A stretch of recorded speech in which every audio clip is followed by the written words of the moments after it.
Hey, welcome to Jofer Jeff, and I just watched LA Slasher. Let me give you the gist quick.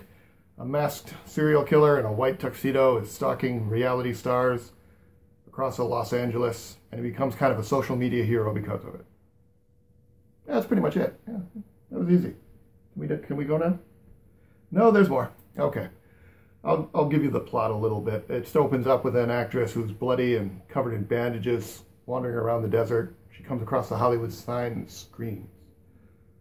Suddenly you get a nice 80s synth pop soundtrack telling you about the LA Slasher. And by the way, it's not Spandau Ballet who's playing in the credits, it's Aha. Okay? No Spandau Ballet, Aha. Love Aha. Probably the best part of the movie.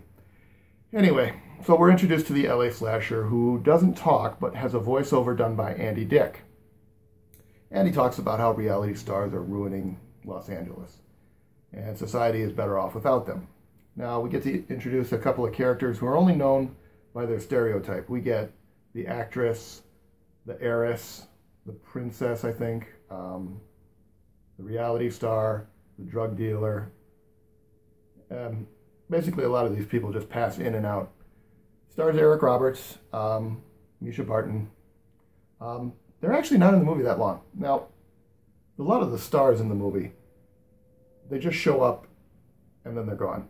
Brooke Hogan plays the actress. She's in this movie, I guarantee it, like 2 minutes.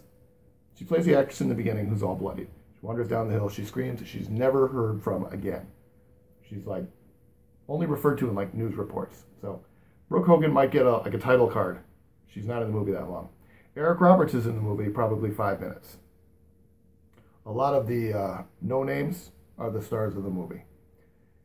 Danny Trejo and Dave Batista play a pair of drug dealers.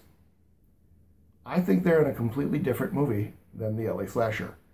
Their storyline has absolutely nothing to do with this movie.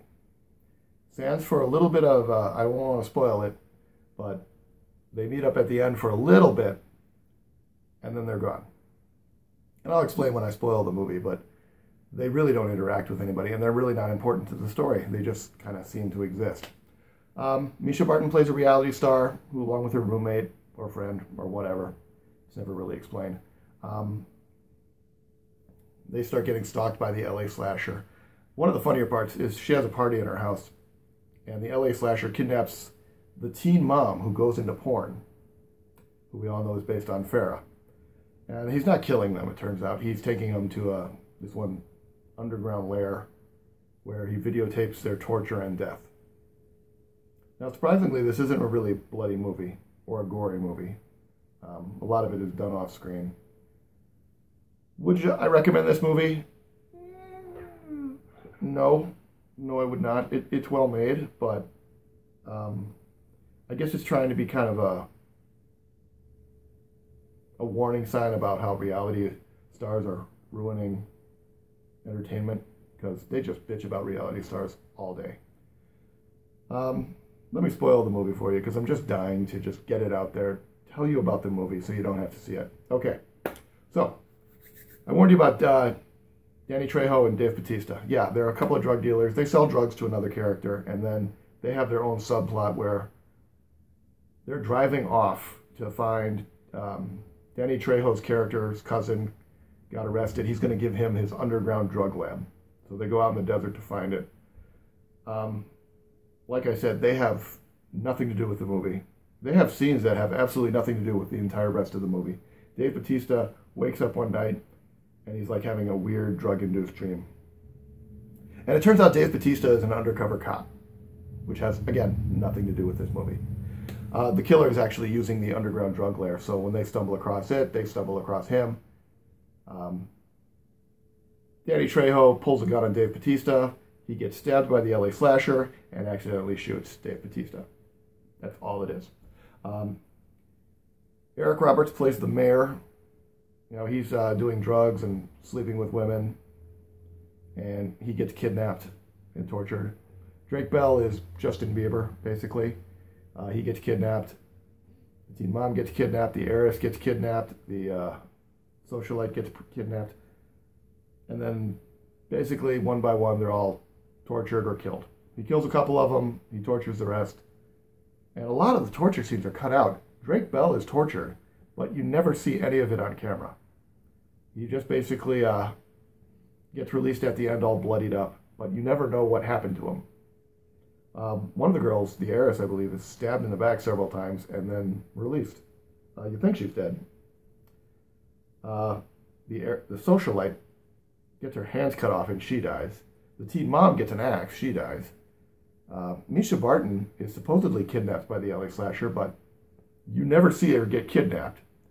And you're never told what happens to her. She just shows up wandering in the desert. And there's absolutely nothing on it. There are huge swaths of this film that just happen off screen, I guess. So it doesn't really make any sense. And the LA slasher is never revealed.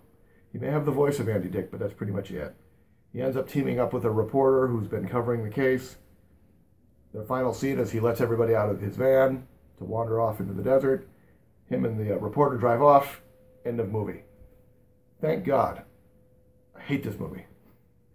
It's a little difficult to follow.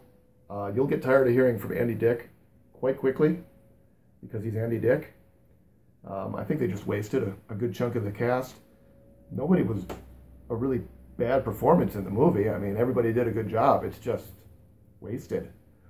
And the message it's trying to send is that we all want to kill reality stars, but in the end, you don't really want to kill reality stars. I mean, they are people. So it's a little bit muddled there. I'd say pass this one up unless you really, really need to. No nudity. The violence is kind of curbed. A little bit here, a little bit there. Nothing really graphic. So, yeah, give this one a pass. I wish I had, but that's just my opinion. Thanks for joining me. Leave any comments below. Please like and subscribe, and thanks for watching.